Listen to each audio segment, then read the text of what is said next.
Hi, everyone. Welcome to this new episode of Explicitly Pro-Life Podcast. I'm your host, Kristen Hawkins. Today, we're going to talk about lab-created life. This is going to be a really important episode. I don't actually think we've ever covered the topic of IVF is in depth like this. So make sure you get out a notepad because we have a lot of information to go through with you. My guest today is Stephanie Gray Connors. She is the founder of Love Unleashes Life. You can find her at loveunleasheslife.com. Y'all have probably seen Stephanie speak at Students for Life's National Summit or another pro-life function. She is the foremost pro-life apologist in the movement. She articulates our positions so well, and I think it's probably been the reason why thousands upon thousands have changed their minds on the issue of abortion. She's also written a new book, and that's why I asked her to come on, called Conceived by Science, Thinking Carefully and Compassionately About Infertility and IVF. And I think this is something that, Stephanie, thank you for writing this book, because this has been needed for so long in the pro-life movement, and it's such a hard subject for pro-life advocates when we're having these conversations to try to navigate around. So I'm really looking forward to this conversation with you today.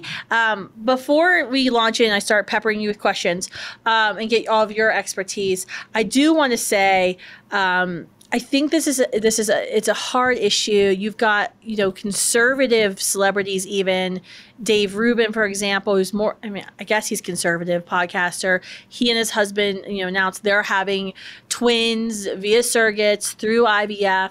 You had all of these conservative pundits, pro-life pundits, rush out to congratulate him, welcoming this new life. But there wasn't any discussion about the surrogate mothers, about the process of IVF, how their children came to be.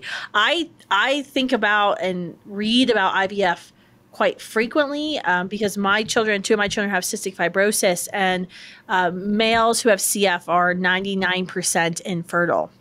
And so the only way they can have a child is through the process of in vitro fertilization. And it's a huge kind of source of debate within the, I guess you would say, cystic fibrosis community, because it's also used, IVF is used for children. So once parents have a child with CF, it's recommended from the geneticists on the team that the parents use IVF to screen out other children or other embryos who might have cystic fibrosis, so you don't have.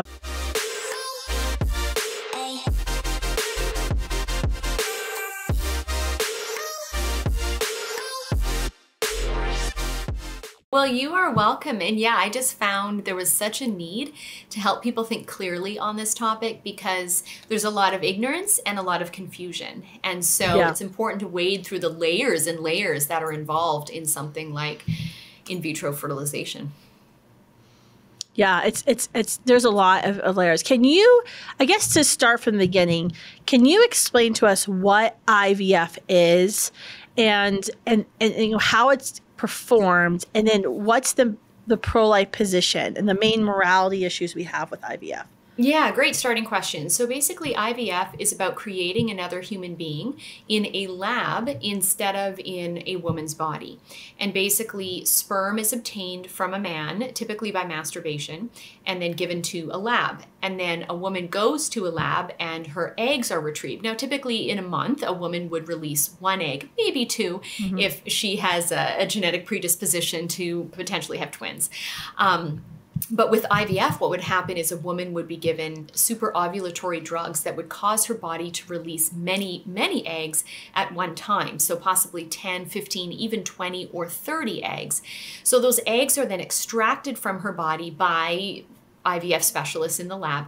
Then one of those IVF specialists then takes the sperm sample, takes the eggs, and puts them together. Sometimes they will put, one egg with a bunch of sperm and see what child is conceived. But other times they use a procedure called ICSI, ICSI. And basically that means the scientist himself is choosing who the child is. That person is taking one sperm and taking one egg and intentionally injecting that particular sperm into the particular egg. And pro-lifers should be concerned about this for many reasons. I mean, the most obvious one is that it treats the human person as a commodity. You know, we manufacture cars, we put parts together for objects, but humans, persons, are subjects. We aren't objects, so we shouldn't be manufactured the way objects are. So the problem with IVF is it is treating the human being as though we are a object to be manufactured. And then in the process, what it involves is eliminating some human beings. There are typically many embryos that are created. So if you have, for example, 15 eggs, the lab will try to fertilize all 15, but you can't implant all 15. So the moment fertilization happens, as we know in the pro-life movement, that's when a new human being begins their life. So if you have 15 embryonic human beings, the question is, if you implant one or two of them in a woman's body, what happens to the other 13? And this is where some are intentionally destroyed right away, perhaps weeded out if they aren't perceived as having a good enough genetic profile. Maybe it's determined they, for example, have CF, so it's like, okay, we will kill that child right away. Sometimes they're put in freezers. That jeopardizes them. That also might result in them never successfully living much longer. So it involves manufacturing humans and destroying some humans. Wow. Yeah. It was interesting too, is you think about the IVF industry, it seems to me to be pretty unregulated.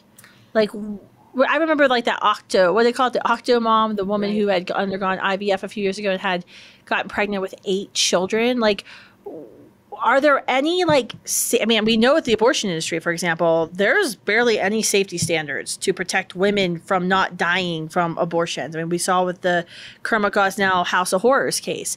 It seems to me that the IVF clinics are even less regulated. Are they allowed to say, oh, you want a kid with blonde hair, blue eyes? Sure, got it. We'll throw away all the ones with brown hair. Right, absolutely. I mean, from country to country, things are going to vary. Some places you can't, compensate someone for being a sperm seller or an egg seller, so they could accurately be called a sperm or egg donor.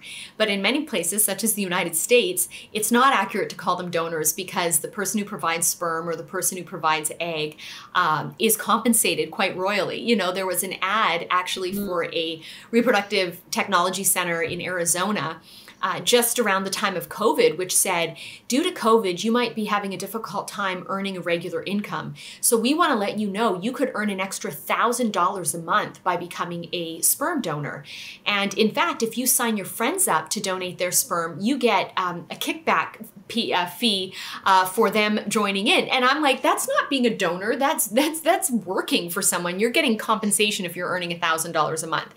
Same with egg sellers. There are advertisements that women can be paid, $50,000 just for providing their eggs. And yes, there are some people who are intentionally going for the Harvard student who has, an academic background that they think would be genetic and passed on to their child.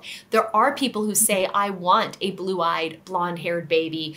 Let's pick the genes of the sperm and the egg that are going to make me that child. So yes, this does happen. Are there some people who pursue IVF differently, who might say, well, we're not weeding out babies and we don't care what the baby looks like. We just want a baby. Sure, there are some people like that. But at the end of the day, it still involves, regardless of our motivations and regardless of how we practice it out, it still involves manufacturing a fellow human being, which by nature, therefore means we're treating them like they're a commodity. How do we, as compassionate, loving people, talk to friends and family who are struggling with infertility? I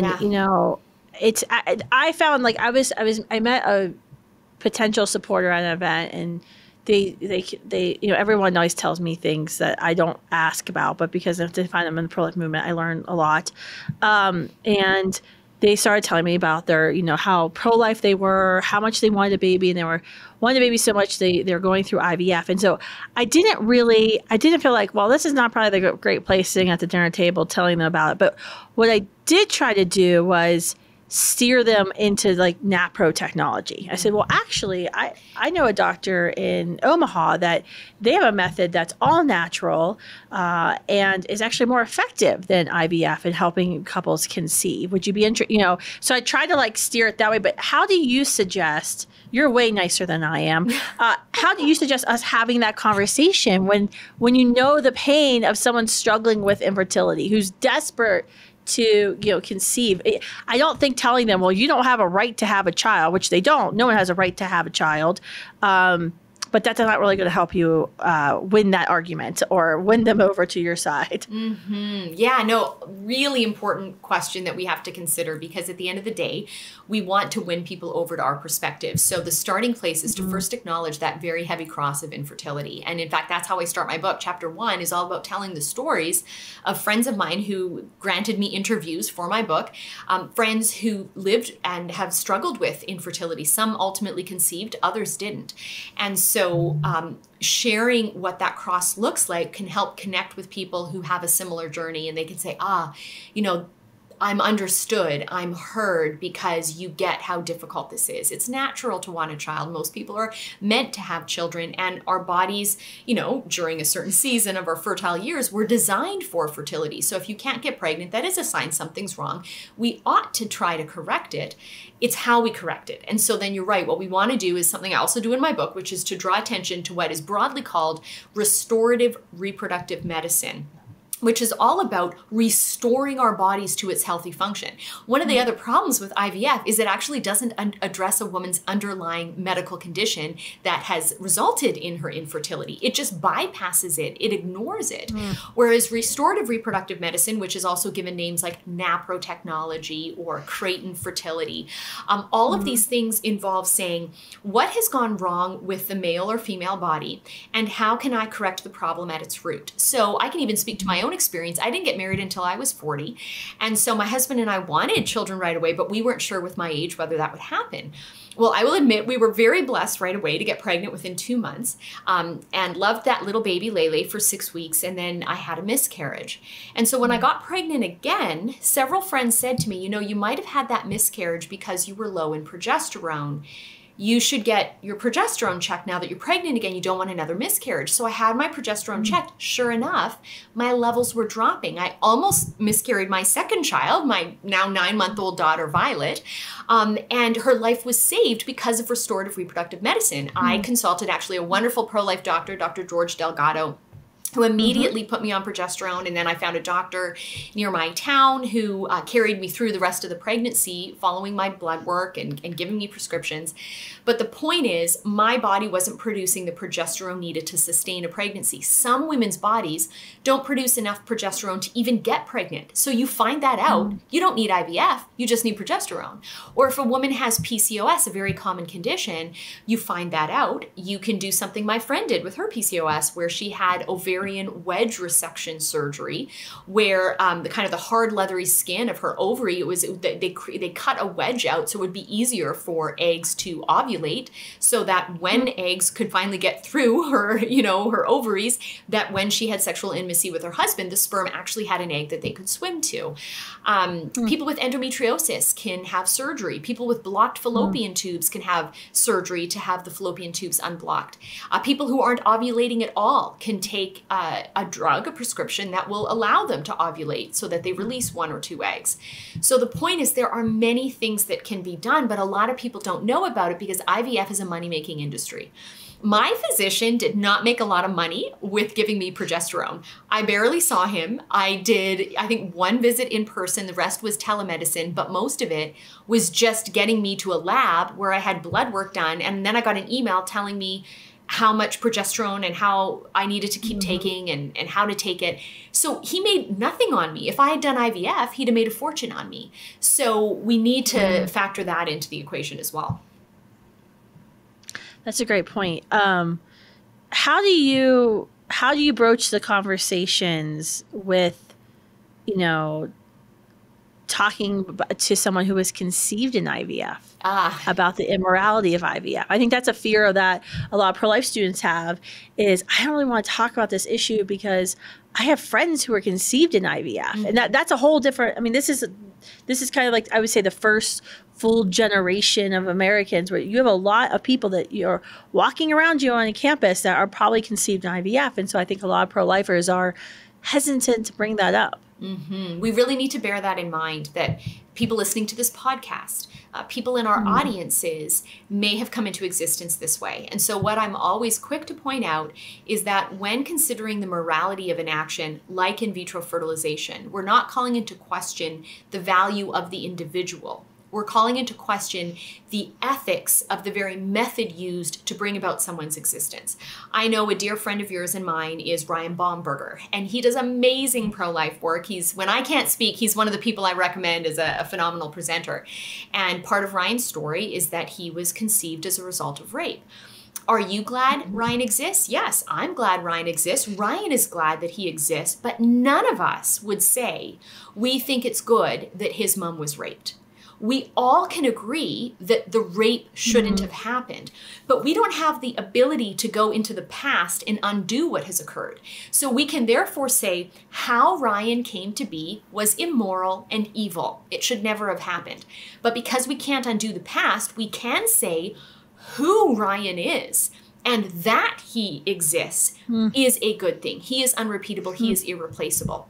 So the same is true if someone doesn't come into existence through marriage, a loving relationship, but they come into existence through a hookup, through some sort of one-night stand. That's not how we were meant to be, but if you were conceived that way, you're unrepeatable, you're irreplaceable.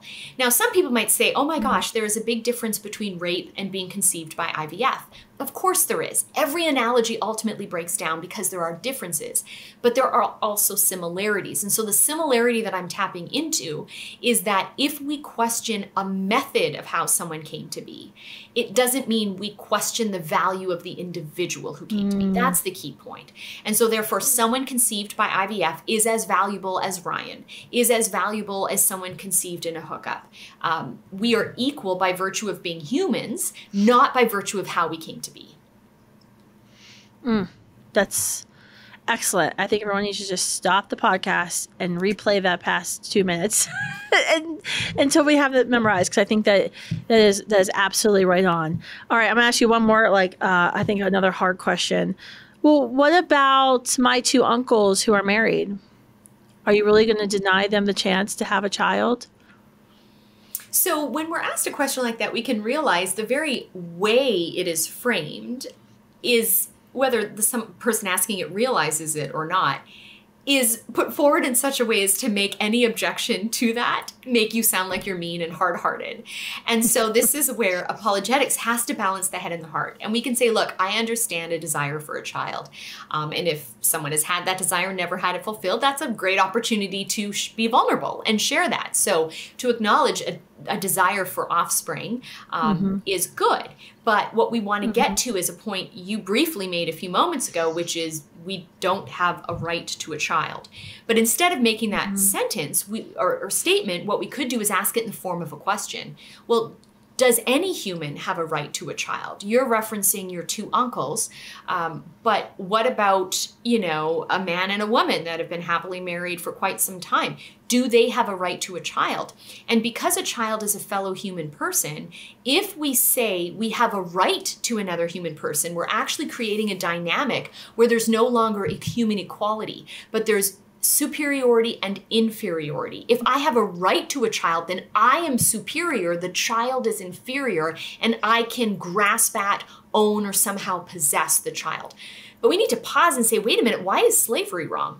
Slavery is wrong because it involves inferiority and superiority. It involves ownership. It involves possession. It involves claiming a right to another.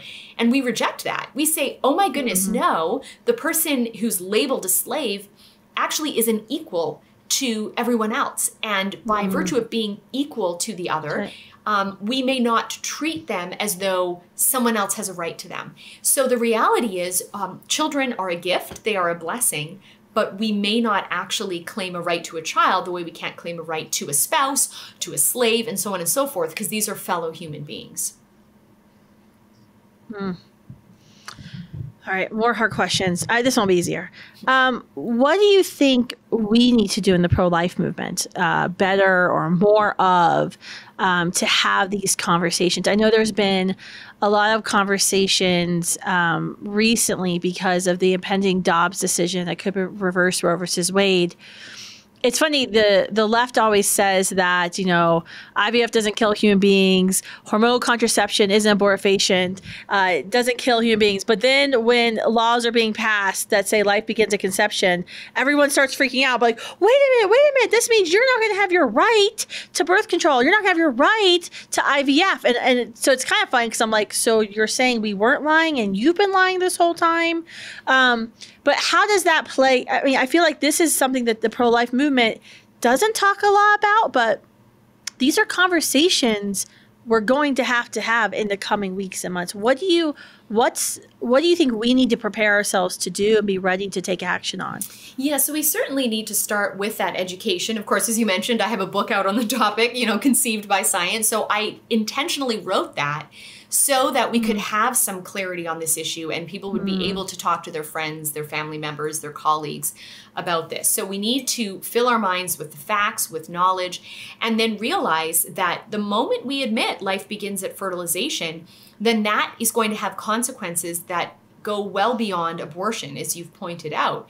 That if life begins at fertilization, then what does that mean for the 1 million embryos that were created by IVF in the United States, and some estimates are frozen. So many more than 1 million have been created by IVF, but the estimates are that there's about 1 million tiny, vulnerable, weak human beings in freezers across this country right now.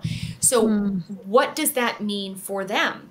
What duty, if any, do we have towards them? What does that look like?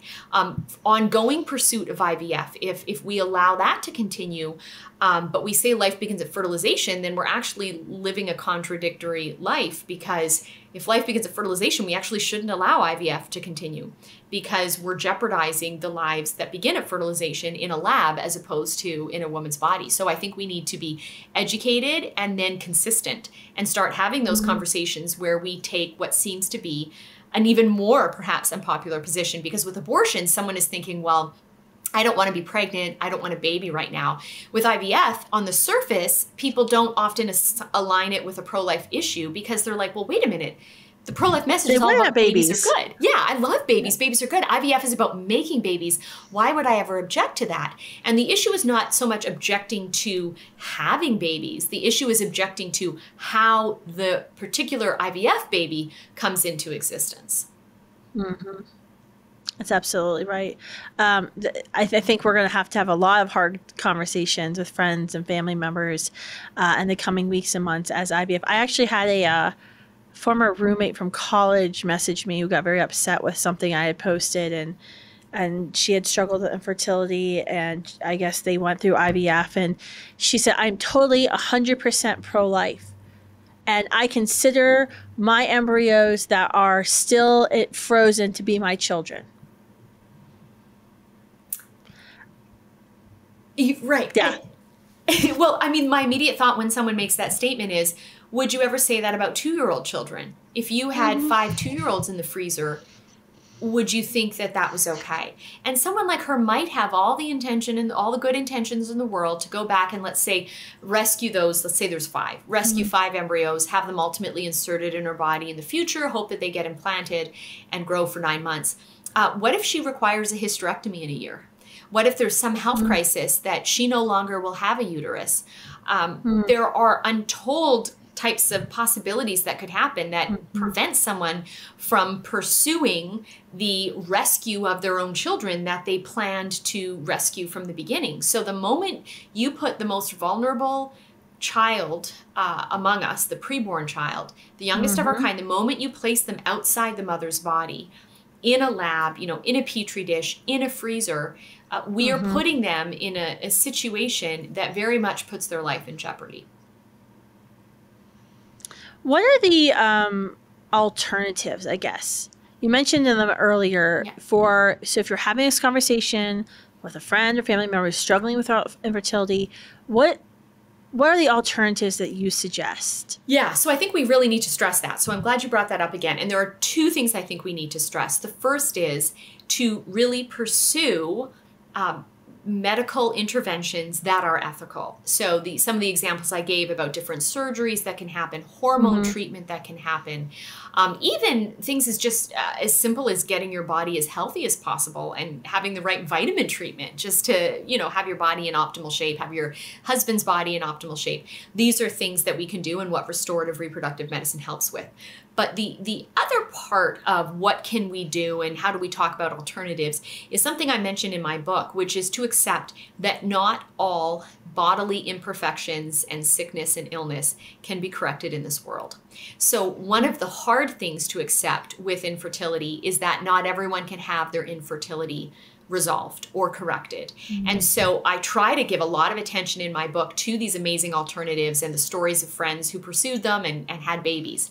But I also feature quite prominently the stories of friends, one in particular who I call Bethany in my book, the story of friends who never conceived and ultimately still found fullness, fulfillment, joy, and satisfaction in their life in a type of spiritual motherhood. My friend Bethany, is very involved in an international ministry. If I mention the name of the ministry, all your listeners would know about it. And she has helped countless numbers of humans around the world through her Christian ministry. And she's never been pregnant. She's never given birth to her own child, but she has so many spiritual children. And she shares quite candidly how she realized when she struggled with infertility that she had turned having children into an idol, and that she had to let go of that idol and realize her satisfaction couldn't be in becoming a biological mother, in having a child, but had to be in being a daughter of God, the Father, and in relationship with Him and fulfilling His call for her, which would be very unique, and she came to realize would not involve biological offspring. And the beautiful thing about her story is she goes through this journey and is very full and happy. And a lot of times when people might realize, okay, I'm never going to get pregnant, I'm never going to have a child, they understandably can be overwhelmed with grief. And that's part of the healing process. It's going to take time and there's going to be that season of hardship. But to be able to get to that place that Bethany got to, I think will ultimately lead to people finding fulfillment in other ways, motherhood, fatherhood in other ways, in non-physical, non-biological ways. Wow. How do you, we were talking, I was thinking about this, earlier you were talking about the money, and how when you were seeking just progesterone treatment, your OB didn't really make much money off of you. Right.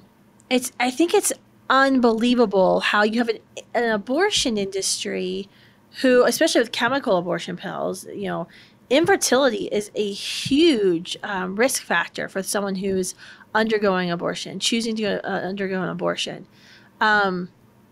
So you have one hand, women who are 20 years old or 24, starting out their career, don't want to have a child, have an abortion, but then become infertile or have fertility challenges because of their abortion.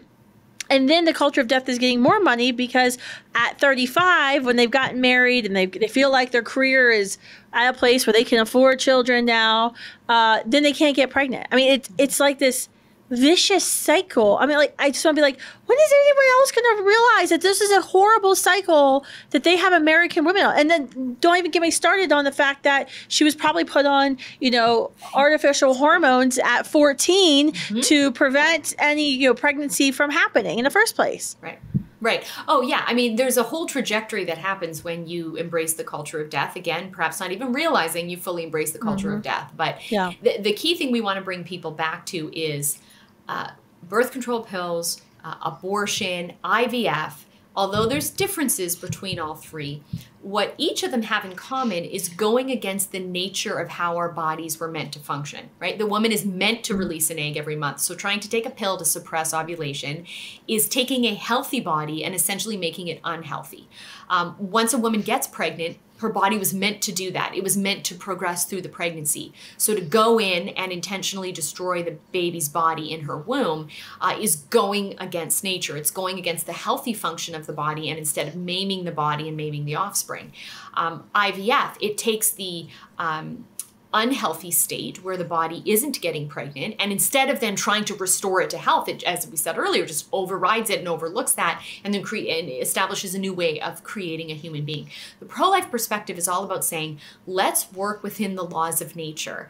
And we thrive best when we allow our bodies to work as they were designed. So you're meant to have fertility, you're meant to get pregnant, and when you have difficulty getting pregnant, then let's work with our bodies to try to get them to function the way that they were meant to function. But all of these other things, the culture of death, involves going against nature, destroying the way really God designed things, and coming up with man-made solutions which actually create more problems. I think you just summed up the whole culture of death in like 2 minutes. That was sadly right on, and is something that you've seen play out time and time again. I guess I have one last question. This will probably get me in trouble with some people, but that's what a podcast is for. You gotta spice it up, I guess. No. Gotta be do you feel like this is a problem, speaking about IVF, educating people about IVF?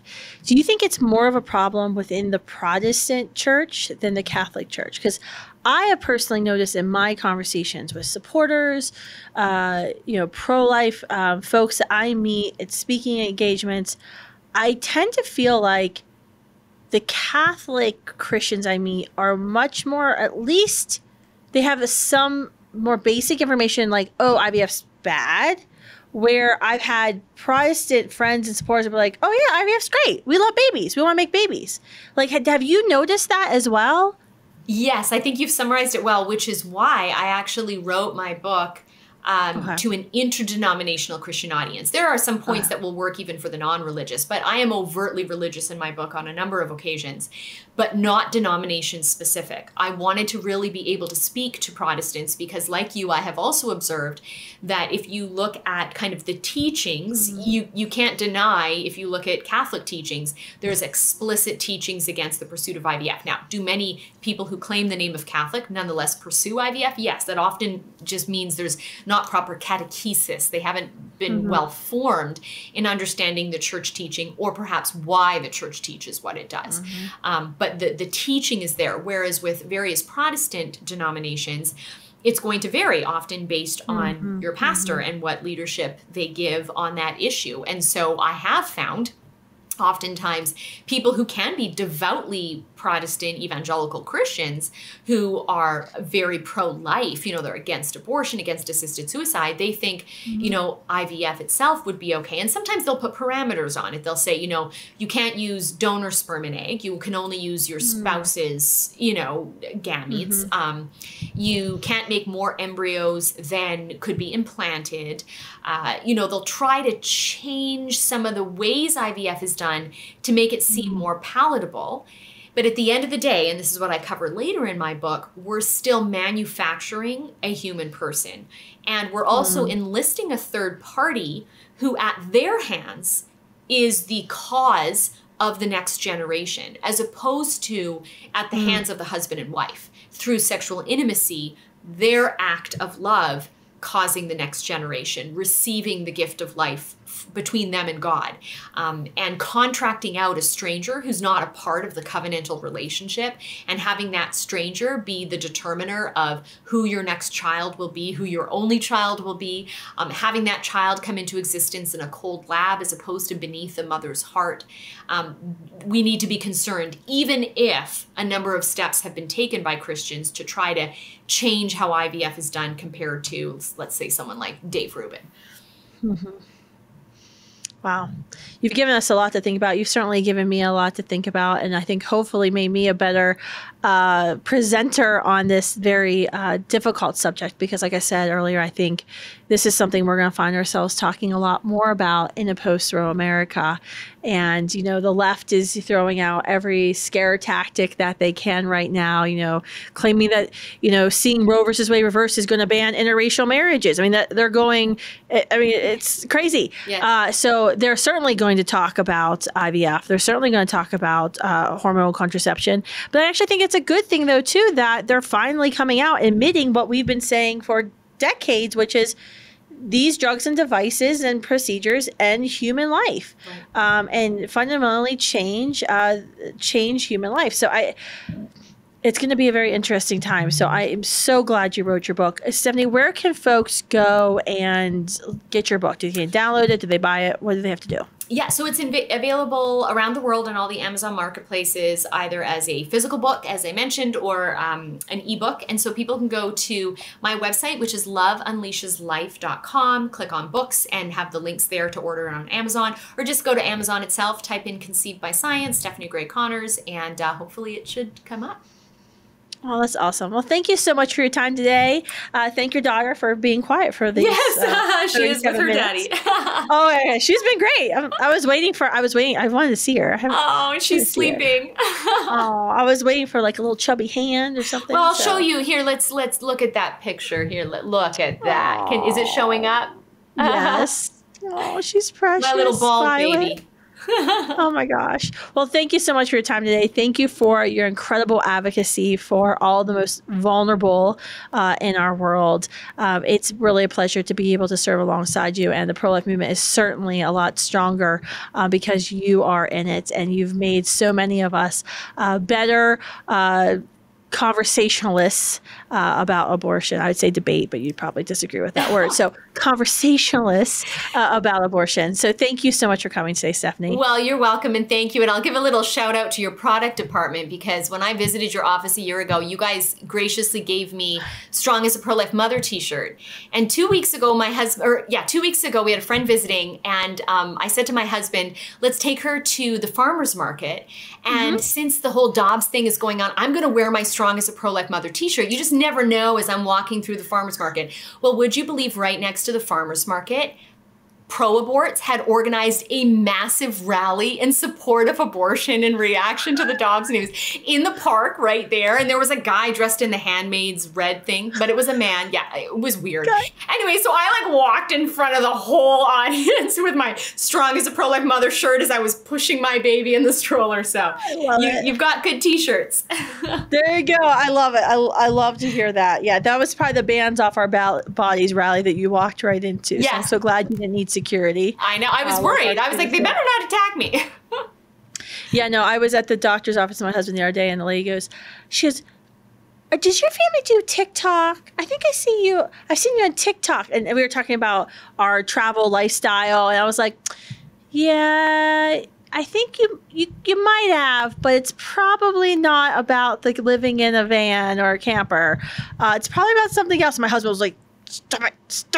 And she leaves the room, and he goes, one of these days, I'm going to have to defend you against a crazy person who goes and attacks you. And so he wasn't he wasn't proud of his wife. He was more worried of my safety. So, but thank you for being courageous enough to wear that pro-life shirt. You're welcome. And that's a great tip for everybody listening.